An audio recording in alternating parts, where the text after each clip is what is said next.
बिस्मिल्लाहिर्रहमानिर्रहीम। आज का जो हमारा टॉपिक है ये है प्रॉब्लम नंबर 17 और प्रॉब्लम नंबर 18 के सॉल्यूशन के हवाले से। बुक जो हम जहाँ से प्रॉब्लम ली गई है उसका नाम है principle of accounting, written by the Suhail Afzal, ICom part 1। तो वहाँ से हम ये प्रॉब्लम को ले रहे हैं। आइए हम शुरू करते हैं और चैप्टर नंबर 8 है ये जिससे हम ये कर रहे हैं। अच्छा, अब यहाँ पे वो बात कर रहे हैं कि a trader has 2 bank accounts, account number 1 and account number 2।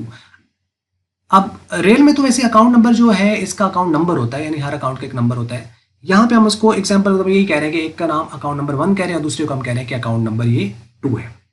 अच्छा, जब वो आपको 2 या 3 या 4 या जितने भी अकाउंट दे दे तो आपने सिर्फ ये देखना है कि आप बीआरएस किस अकाउंट की बना रहे हैं। जिसकी आप बना रहे होंगे आपने उसके ऊपर फोकस करना है। अगर आप अकाउंट नंबर 1 की कर रहे हैं तो आपने उसके अकॉर्डिंगली लेके चलना है, अगर आप 2 की कर रहे हैं तो आपने उसके अकॉर्डिंगली लेके चलना है। वो कहते हैं the following particular relating to account number 1 are available on 31 March 2019। Prepare a bank reconciliation statement as on 31 March 2019। इस डेट पर आपने बीआरएस जो है वो बनानी है। अच्छा, अब इसमें देखें जी, पहला पॉइंट यहाँ पर है कि पासबुक बैलेंस और ये है ओवरड्रॉन रुपीज़ है 30,000। ओवरड्रॉन जो कि उसने लिखा हुआ है तो इसका मतलब पासबुक का नॉर्मल बैलेंस तो क्रेडिट होता है, तो ये ओवरड्रॉन है तो इसका मतलब ये डेबिट बैलेंस होगा। तो हम क्या करेंगे, जब अपना करेंगे इसको बीआरएस को, तो हम सबसे पहले बिजनेस का नाम नहीं है तो हम बिजनेस नेम लिख के खाली लाइन लगा देंगे। उसके बाद bank reconciliation statement as on 31 March 2019। और यहाँ पर अगर आप देखें तो पहले नंबर पर है बैलेंस एज पर पासबुक और ये ओवरड्रॉन है, तो चूंकि ओवरड्रॉन है तो ये डेबिट बैलेंस होगा, तो ये 30,000 हमने यहाँ पे लिख दिया। उसके बाद नेक्स्ट जो पॉइंट है वो है चेक्स ड्रॉन प्रायर 31 मार्च 2019। इससे पहले हमने इसको ड्रॉ किया है but not presented as yet rupees 8,000, लेकिन 8,000 के अभी तक प्रेजेंट नहीं हुए, तो अनप्रेजेंटेड है। तो आपको पता है कि जब हम चेक इशू करते हैं तो हम क्या करते हैं, उनको अपना बैलेंस कम करते हैं कैश बुक में। मीन्स हम उसको अपने पास क्या करेंगे, क्रेडिट। तो पासबुक में इन्होंने डेबिट होना था, लेकिन चूंकि डेबिट नहीं हुए तो हम इन्हें क्या कर देंगे, डेबिट कर देंगे। और अनप्रेजेंटेड चेक्स क्या होते हैं, डेबिट होते हैं। तो यहाँ लिख देंगे अनप्रेजेंटेड चेक्स और ये डेबिट कर दिया और 8,000 आ गया। उसके बाद नेक्स्ट है तीसरे नंबर पर interest debited by the bank but not entered in cash book as yet rupees 800। अभी तक वो 800 रुपए का एंटर कैश बुक में नहीं हुआ, डेबिटेड बाय द बैंक है। इंटरेस्ट बैंक ने डेबिट किया है तो कैश बुक में उसको क्या होना है, क्रेडिट होना है। तो अभी चूंकि क्रेडिट नहीं हुआ है तो हम इसे क्या कर देंगे, क्रेडिट कर देंगे। तो क्या करेंगे, interest debited by the bank not entered in cash book, तो हम क्रेडिट कर देंगे 800 रुपये। जो कि डेबिटेड है तो हम क्रेडिटेड कर देते हैं, क्रेडिटेड होता तो हम डेबिट कर देते, क्योंकि वो करना होता है जो नहीं हुआ, जो हुआ है वो तो हुआ हुआ है।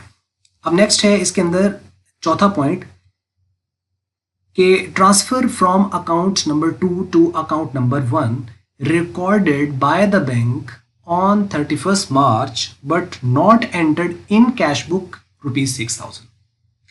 बैंक ने तो कर लिए हैं 6,000 रुपए, लेकिन कैश बुक में एंटर नहीं हुए। अच्छा देखिए, ट्रांसफर हुए हैं अकाउंट नंबर, उसी के एक अकाउंट से दूसरे अकाउंट में बैलेंस उसने ट्रांसफर किए। तो अकाउंट नंबर 2 से बैलेंस आया है अकाउंट नंबर 1 के अंदर। अब हमें अकाउंट नंबर 2 के साथ कोई कंसर्न नहीं कि अकाउंट 2 का तो बैलेंस कम हो गया होगा, जरूरत ही नहीं है। अकाउंट 2 का हम बीआरएस बना ही नहीं रहे, हमें सिर्फ किसको देखना है, अकाउंट नंबर 1 को, क्योंकि हम अकाउंट नंबर 1 की बीआरएस बना रहे हैं। हाँ, 2 की बना रहे हो तो फिर हम देखते हैं कि हाँ अकाउंट नंबर 2 का बैलेंस कम हो गया होगा, फिर 1 से कोई गर्ज नहीं थी। अब यहाँ पे चूंकि 1 का बना रहे हैं तो हमें सिर्फ 1 को देखना है। तो 1 का बैलेंस क्या हुआ होगा, चूंकि बैलेंस आया है 1 के अकाउंट में तो 1 का बैलेंस बड़ा होगा। जब 1 का बैलेंस बड़ा होगा तो बैंक ने क्या किया होगा, डेबिट या क्रेडिट, बैंक ने किया होगा उसे क्रेडिट। तो हमने क्या करना था, पास कैश बुक में डेबिट करना था, जो कि नहीं हुआ। वो कहता है not entered in cash book, तो इसका मतलब इसको क्या करना है, 6,000 रुपए को हमने डेबिट कर देना है। हम क्या करेंगे, 6,000 रुपए को डेबिट कर देंगे, ये 6,000। Balance transferred from account number 2 to account number 1 not entered in cash book, तो हमने डेबिट कर दिया यहाँ पे। उसके बाद है नेक्स्ट 5वां पॉइंट जो कि लास्ट है, bank charges debited by the bank but not recorded in cash book ये ₹20। Bank charges debited by the bank, bank ने डेबिट किए हैं तो हमने क्या करना है, क्रेडिट, सिंपल। तो बैंक चार्जेस हैं जी, कैश बुक में चूंकि नहीं हुए तो हम इन्हें क्रेडिट कर देंगे, बैंक चार्जेस 20 रुपये। अब जब ये हो गया तो अब ये भी डेबिट, ये भी डेबिट, ये भी डेबिट, 3 डेबिट है, और ये क्रेडिट है, ये क्रेडिट है, 2 क्रेडिट है। डेबिट का टोटल किया तो ये डेबिट का टोटल आ रहा है पासबुक का 44,000 और इसका क्रेडिट का जो टोटल आ रहा है पासबुक का वो आ रहा है 820। अगर इनका डिफरेंस लें तो बैलेंस तो ऑब्वियसली डेबिट ही बचेगा यहाँ पर, डेबिट। लेकिन ये डेबिट पासबुक का है तो हमें लास्ट पे क्या करना है, कैश बुक। हम क्या कर देंगे, balance as per cash book.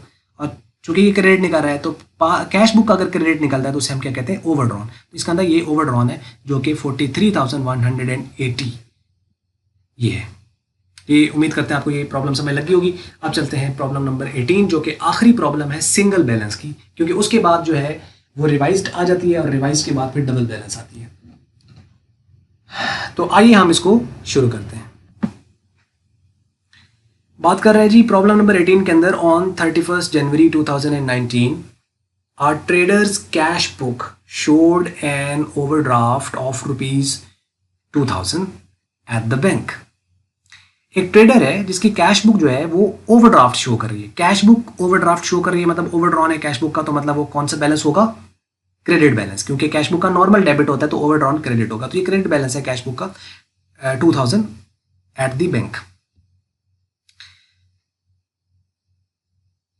अब वो बात करते हैं on reference to the passbook. जब पासबुक को देखा तो फॉलोइंग आइटम वर नोटेड, कुछ पता चला कि कुछ चीजें नहीं हुई हैं। Prepare the bank reconciliation statement, आपने बैंक रिकंसिलिएशन स्टेटमेंट बनानी, चूंकि कैश बुक का बैलेंस दिया हुआ है जो कि है ओवरड्रॉन, तो आप लिख सकते हैं कि balance as per cash book overdrawn, तो मींस के क्रेडिट बैलेंस। तो ये 2000 क्रेडिट है। पहला पॉइंट है जिसके अंदर interest amounting to ₹150 had been credited by the bank in the passbook only. Passbook में सिर्फ क्रेडिट हुआ है तो कैश बुक में क्या होना चाहिए, डेबिट। तो मतलब इसको क्या करना है, डेबिट। चूंकि क्रेडिटेड है तो हम क्या करते हैं, क्रेडिट तो हो चुका, मीन्स का भी से हम क्या करेंगे, डेबिट कर देंगे। तो ये डेबिट होगा 150 रुपया। Bank charges amounting to ₹25 had been debited by the bank in the passbook only. Debited है तो क्या कर देंगे, सिंपल क्रेडिट कर देंगे इसको। तो उसके बाद नेक्स्ट है जी an outstation cheque 150 banked. Banked का मतलब बैंक में जमा कराया। आउट स्टेशन चेक था मतलब हमें किसी ने, हमारे डेटर ने चेक दिया और हमने अपने बैंक में जमा करा दिया, बैंक्ड कर दिया, तो मतलब हमने अपना बैलेंस बढ़ा दिया होगा। जब अब हम बढ़ाते हैं तो कैश बुक में हम उसे बैलेंस को डेबिट करते हैं। 29 को हो गया बट नॉट येट कलेक्टेड, लेकिन अभी तक कलेक्ट नहीं हुआ, मतलब क्रेडिट होना था और क्रेडिट नहीं हुआ, तो ये है अनकलेक्टेड, अनक्रेडिटेड, तो क्रेडिट कर देंगे। अच्छा जी, उसके बाद आ जाइए डी के ऊपर। Cheques drawn totalling ₹95 had not yet been presented at bank for payment. Unpresented है, अनप्रेजेंटेड क्या होते हैं, डेबिट होते हैं। चूंकि डेबिट नहीं हुए तो डेबिट कर देंगे, क्योंकि हमने जब ड्रॉ किए थे तो हमने क्रेडिट कर दिए कैश बुक में, बैंक में इन्होंने होने थे डेबिट, हुए नहीं तो अब हम डेबिट कर देंगे। तो उसके बाद है जी credit side of cash book was undercast ₹100।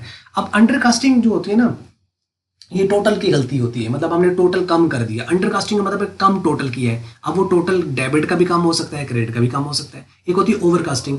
Over cast का मतलब है टोटल ज्यादा कर दिया। अब वो डेबिट का भी टोटल ज्यादा हो सकता है या क्रेडिट का भी ज्यादा हो सकता है। अब देखो इन चारों पॉइंट्स को समझ लो। वो यहाँ बात कर रहा है credit side of cash book undercast है। चूंकि क्रेडिट साइड अंडर कास्ट है मतलब टोटल कम है, तो कम है तो उसे बढ़ाना है या और कम करना है, उसे बढ़ाना है। तो क्रेडिट अगर कम है तो उसको अगर बढ़ाना हो तो हम उसे डेबिट करेंगे या क्रेडिट करेंगे। ऑब्वियसली क्रेडिट और क्रेडिट ऐड होते हैं ना, तो बढ़ेगा तब जब क्रेडिट को क्रेडिट करेंगे। इसका मतलब चूंकि ये क्रेडिट अंडर कास्ट है तो हम इसे क्या कर देंगे, क्रेडिट कर देंगे ₹100 से। अच्छा, अगर अब रूल समझ लो, अगर क्रेडिट अंडर कास्ट है तो हम क्रेडिट कर देंगे, डेबिट अंडर कास्ट है तो डेबिट कर देंगे, क्रेडिट ओवर कास्ट है तो हम उसको डेबिट कर देंगे, अगर डेबिट ओवर कास्ट है तो हम उसको क्रेडिट कर देंगे। मतलब अगर ओवर है तो उल्ट कर देना है, अगर डेबिट ओवर है तो क्रेडिट, क्रेडिट ओवर है तो डेबिट, और अगर डेबिट अंडर है तो डेबिट, क्रेडिट अंडर है तो क्रेडिट। मीन्स के अंडर कास्टिंग है तो सेम करना है, और अगर आपका ऑपोजिट है तो उसको उसके अकॉर्डिंगली देख लेना। ये थी वीडियो। अगर आपको मल्टीपीडिया की वीडियो अच्छी लगी तो उसको आप लाइक कर लें, शेयर कर लें दूसरों के साथ। अगर आपको अच्छी नहीं लगी तो उसको आप डिसलाइक कर दें। और वीडियो देखने का हमेशा की तरह बहुत बहुत शुक्रिया।